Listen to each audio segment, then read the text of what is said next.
Now joined by Ray Fittipaldo of the Pittsburgh Post-Gazette, our Steelers insider, and he's brought to us by Western PA Injury Attorneys of LGKG, built on relationships, credibility, and integrity, lgkg.com. Good morning to you, Ray. Good morning, guys. How you doing? Wonderful, I'd say. We were talking about the best TV dads before you came on. Who do you think is the best TV dad?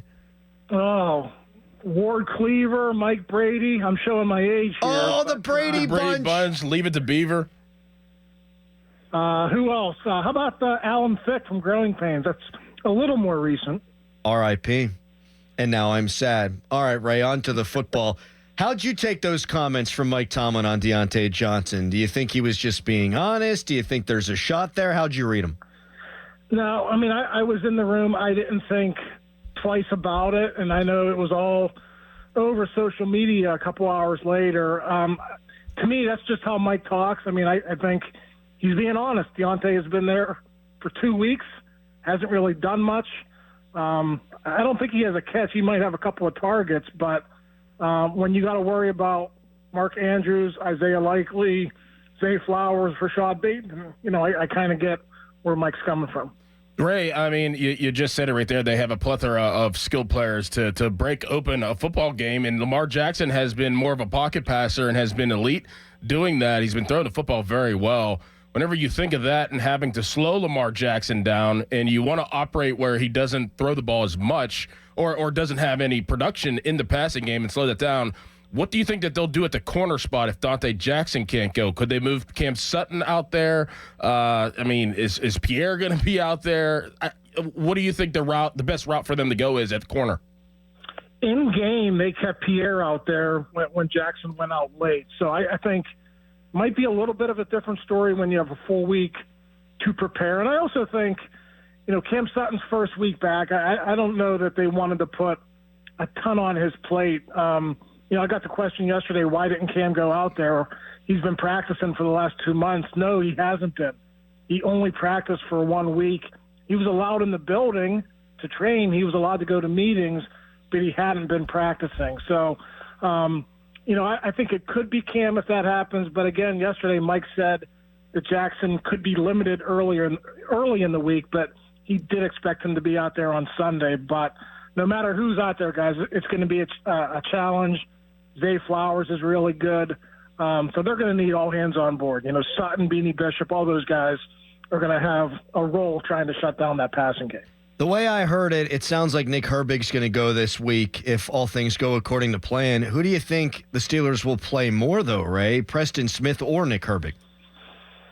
Yeah, I mean, I asked Mike yesterday if he's going to be on a pitch count, and he really couldn't give me an answer just because Nick really hasn't done much in the last month or so. So I would imagine that they're not going to want to play Herbig a lot. So that tells me that Preston Smith is probably going to start. But, ideally, I think you have Jeremiah Moon playing 7 or 10 snaps a game. Preston Smith probably playing, 65, 70% of the snaps, and then hopefully Herbig can fill in with 30 or 35% in pass rushing situations. I mean, that's why this Preston Smith acquisition was so key. I mean, he's a good overall player, but he's a bigger guy. He could set the edge.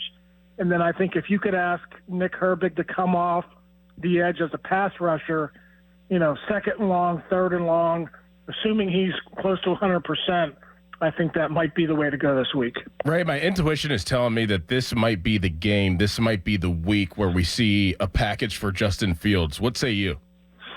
Yeah, I was thinking about that during the Commanders game because everyone just remembers that last drive and, Russ hitting Mike Williams, but he was off for a lot of that game. 14 for 28. I know it was a little bit windy down there, but it just didn't seem like he was on the same page with his receivers, especially with the deep ball, until he connected on that last one. So I was thinking, okay, maybe they're going to debut it here against the Commanders. They didn't do that. I'm with you. I think it's in certain situations you want to do that, but I'm still not taking Russ off the field a lot. I think it really has to be calculated. Goal-to-go situations, maybe at some point short yardage situations if you need a first down. But to me, Russ is a guy that loves to be out there all the time. I don't want to think you disrupt his rhythm all that much. But I agree. I think I was thinking about it during the Commanders game, and I think with an extra week here to prepare for a good opponent, maybe we do see it this week. Ray Fittipaldo of the Post-Gazette, Steelers insider, joining us here on the Fan Morning Show. What do you see Mike Williams' role growing into this week? I think a few more snaps. He had 9 in this past game, and I think that's tough coming in and just practicing for 3 days. I think with a full week, I think he'll probably get up to about 15, 20 snaps. I think the way you use him is exactly the way you used him against the Commanders. The Ravens do not have a great secondary. They've been struggling. According to Mike and everyone in that locker room, if Calvin Austin was on the field, and we still don't know if he was injured or if they subbed him out, but that was a route that Calvin Austin ran all week. I don't know about you guys.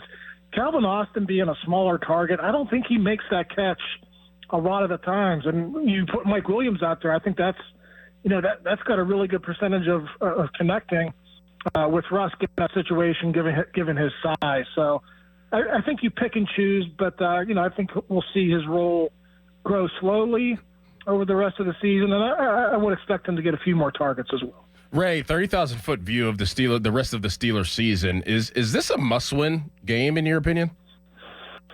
Well, I mean, it's big because it's at home, but home field advantage hasn't meant a lot in this series over the years. So I wouldn't say it's a must-win, but when you talk about wanting to win the division, shot at a home playoff game, this is a huge game, and this is a huge stress for the Steelers. You got 3 division games in a row.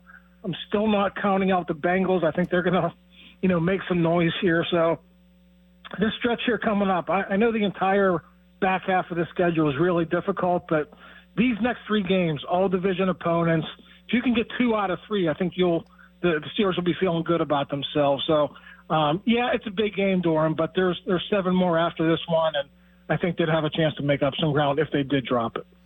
Ray, the last 7 Steelers games, we were looking at the scores yesterday, all of them one-score games, all lower-scoring games, and it almost seems like regardless of the state of the 2 teams coming in, there's this self-fulfilling prophecy that it's going to be a dogfight and a rock fight. Do you think that this one will be like that, or do you think we're going to see some fireworks in this game, some points? I think we might see some fireworks, but these 2 teams know each other really well. They know the tendencies. Steelers have done a really good job of defending Lamar Jackson over the years. This could be a game where if the Steelers' run game is going, and I know it's a difficult ask because the Ravens are really good against the run, but if it gets going, you could see a scenario develop where, the Steelers are possessing the ball and Lamar Jackson's possessions are limited, but the Ravens are so good offensively, and the Steelers have been really good offensively since Russ took over. So I wouldn't be surprised if we saw a similar score to what we saw last week, 28-27, 31-28, something like that. These 2 offenses are playing really, really good right now. And I know the Steelers make their money on defense, but to me, they're going to have to score in the mid-20s or high 20s to win this football game.